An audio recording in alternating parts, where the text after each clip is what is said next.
En esta oportunidad les voy a hablar de tres temas que hemos visto en nuestra clase del régimen del servidor público, como es la responsabilidad disciplinaria, los delitos contra la administración pública y el retiro del servidor público.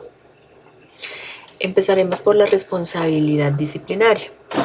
Esta está consagrada en el Código General Disciplinario, la Ley 1952 del 2019. Esta está dirigida a todos los servidores públicos en el cumplimiento de sus funciones. La titularidad de esta la tiene el Estado, en cabeza de la Procuraduría General de la Nación, de las personerías distritales, departamentales y municipales y de las oficinas de control disciplinario. Los destinatarios de esta ley son todos los servidores públicos, como son los miembros de las corporaciones públicas, los empleados públicos, que pues se encuentran subdivididos o clasificados en empleados de libre nombramiento y remoción, los empleados de carrera, los temporales, los de periodo, los trabajadores oficiales, como también está dirigida a las personas naturales o jurídicas que ejerzan funciones públicas o ejecuten recursos públicos. Esta ley contempla 6 aspectos fundamentales, como son, en primera medida, los derechos, los deberes, prohibiciones, incompatibilidades, impedimentos, inhabilidades y conflicto de intereses del servidor público. En segunda medida, las responsabilidades disciplinarias. Como tercer aspecto importante tiene los sujetos disciplinables. En cuarto tenemos los principios rectores de la acción disciplinaria. En quinta medida tenemos el ámbito de aplicación de la ley disciplinaria. Y por último tenemos las faltas disciplinarias. En este código podemos encontrar que también incluye la clasificación de las faltas, tipo de sanciones, los límites de las sanciones, los casos especiales y la prescripción de la acción disciplinaria.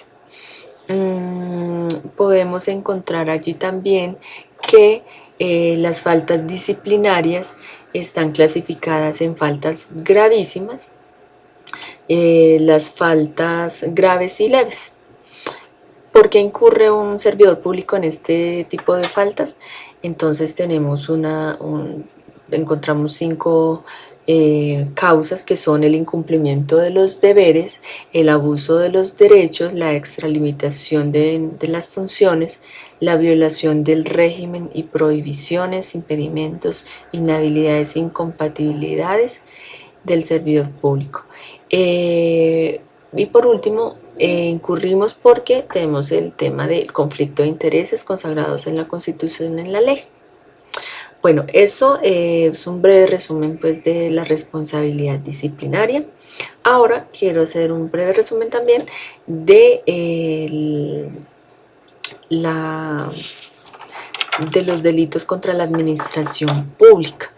Entonces, sobre los delitos de la administración pública, tenemos que tenemos 7, bueno, los delitos contra la administración pública son el peculado, la concusión, el cohecho, la celebración indebida de contratos, el tráfico de influencias, el enriquecimiento ilícito, el prevaricato, el abuso de autoridad, la usurpación y abuso de funciones públicas y delito contra los servidores públicos. En resumen, podemos decir que los delitos contra la administración pública son todas estas conductas sancionables que no dan cuenta de un buen manejo de los recursos públicos. Entonces, cuando no se da un buen manejo de los recursos públicos, estamos cometiendo un delito de peculado, de celebración indebida de contratos o de enriquecimiento ilícito. Por otra parte, también podemos decir que todo esto hace parte pues, de la corrupción que que es nuestro diario vivir de pronto en nuestro país y que no habla bien pues de nuestras instituciones. El peculado, por otra parte, se presenta cuando el servidor público se apropia de una forma indebida o da aplicación oficial diferente de los bienes del Estado y permite que otras personas o terceros hagan esta misma acción, o sea, un uso indebido de los recursos y de los bienes. Por otra parte, tenemos que la concusión ocurre cuando el servidor público abusa de su cargo y induce a alguien a dar o prometer así al mismo servidor público dinero o alguna utilidad indebida para pues el cumplimiento de sus funciones. También podemos decir que cuando un servidor público recibe para sí o para otro dinero o alguna utilidad, está también, bueno, para retardar o para omitir algún acto propio de su cargo, para ejecutar algo contrario a sus deberes oficiales, incurre en un delito de cohecho propio. También está tipificado en la ley el cohecho impropio y el cohecho por dar u ofrecer. Esos son los tipos de cohechos que se tienen. La violación del régimen legal o constitucional de inhabilidades e incompatibilidades, el interés indebido en la celebración de contratos y el celebrar contratos sin cumplimiento de los requisitos legales, esto tipifica un delito de celebración indebida de contratos, que es otro delito contra la administración pública. Por otra parte, también podemos decir que un servidor público que profiera resolución, dictamen o concepto manifiestamente contrario a la ley incurre en un prevaricato, que también se tipifica cuando el servidor omite o retarde o se rehúsa a el cumplimiento de un acto propio de sus funciones. Entonces, esto es un prevaricato también. El tráfico de influencias ocurre cuando utilizamos nuestro cargo utilizamos nuestro cargo, nuestra posición para manipular, digamos, algún procedimiento en nuestro ejercicio diario. El enriquecimiento ilícito y los abusos de autoridad constituyen también delitos contra la administración pública de permanente ocurrencia. O sea, esto es un diario vivir a veces en nuestros empleos.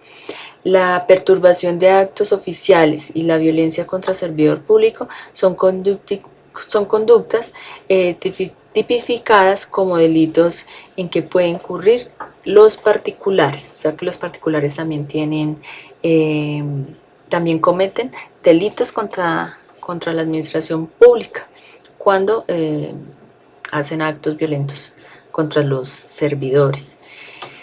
Bueno, este es como un breve resumen sobre los delitos contra la administración pública.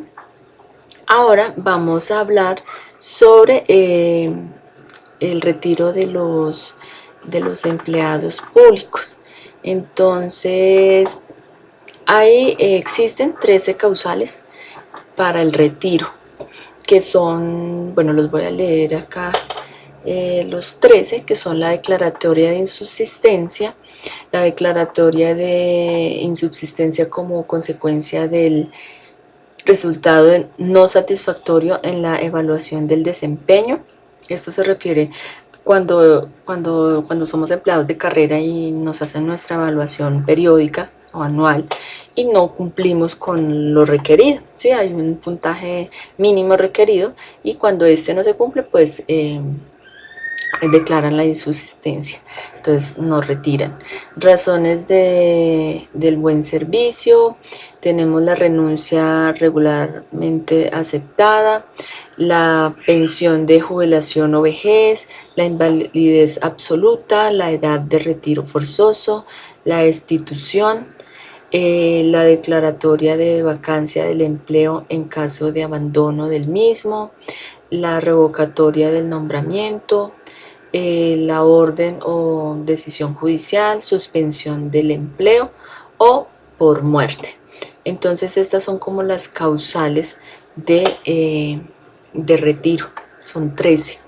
Entonces vamos con un breve resumen también de este, que son, entonces podemos decir que los nombramientos de los empleados de carrera solo podrán ser declarados insubsistentes por los motivos establecidos en la ley. La ley ha considerado que todo el que sirva en un empleo de voluntaria aceptación puede renunciar libremente a él, o sea que uno en cualquier momento puede renunciar y retirarse pues del empleo público.